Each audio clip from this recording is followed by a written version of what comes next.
Shalom Ubracha, nous poursuivons avec la 7e Mishnah du 5e Pérec. La Mishnah vient nous dire que Ayotzer, à la suite de la Mishnah précédente, nous avons vu qu'on ne peut pas vendre des ustensiles à quelqu'un qui risque de les utiliser pour le travail de la terre pendant la Shemitah. Donc lui vendre des outils qui serviront au travail de la terre, c'est interdit. Eh bien la Mishnah va nous dire quel est le digne de celui qui est le potier, celui qui va fabriquer des jarres pour l'huile ou pour le vin, kadeyaïn, donc des jarres d'huile, de vin, ce qui servira, comme nous verrons par la suite, le Barthénois nous dira que on n'utilisait pas le même matériau, la même terre pour des jarres ou des cruches pour l'huile et celle qui était pour le vin.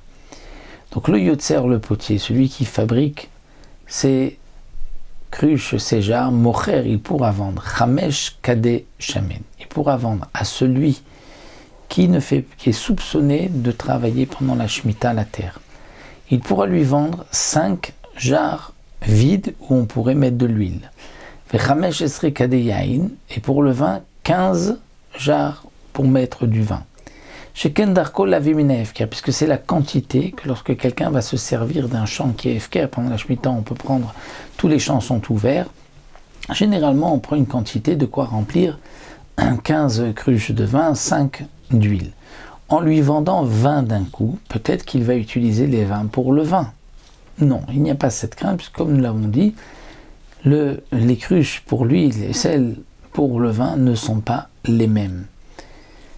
Donc j'ai le droit de lui vendre 5 et 15 parce que c'est la quantité que généralement on prenait de ce qui est efker, donc d'une manière permise. Donc même si lui est chachoud, soupçonné de travailler pendant la Shemitah, mais je vais dire certainement qu'il va utiliser pour quelque chose de permis. Et si il a amené, c'est-à-dire que si il a déjà amené chez lui une grosse quantité d'olives ou de vin et qu'il a besoin de plus de jarres, alors moutar, dans ce cas-là, j'ai le droit de lui vendre une plus grande quantité et je ne vais pas dire qu'il a amené d'un endroit gardé. Je vais toujours penser qu'il a pris de ce qui était permis, bon, il a pris un peu plus que d'habitude.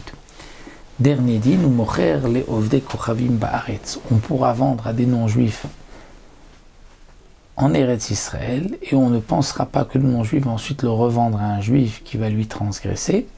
Ou l'Israël bechutz haaretz, et on peut vendre à Israël qui est en chutz haaretz, et on ne craint pas que lui va les amener en Eretz Israël pour travailler la terre.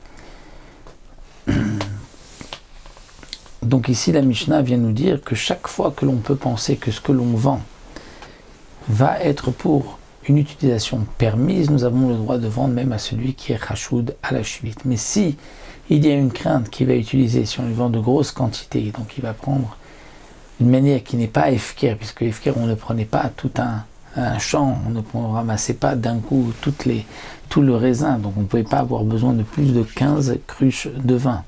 Si on lui vend plus, là il y a une crainte qu'il va prendre donc de ce qui est gardé, de ce qui est travaillé pendant la Shemitah, et là c'est interdit.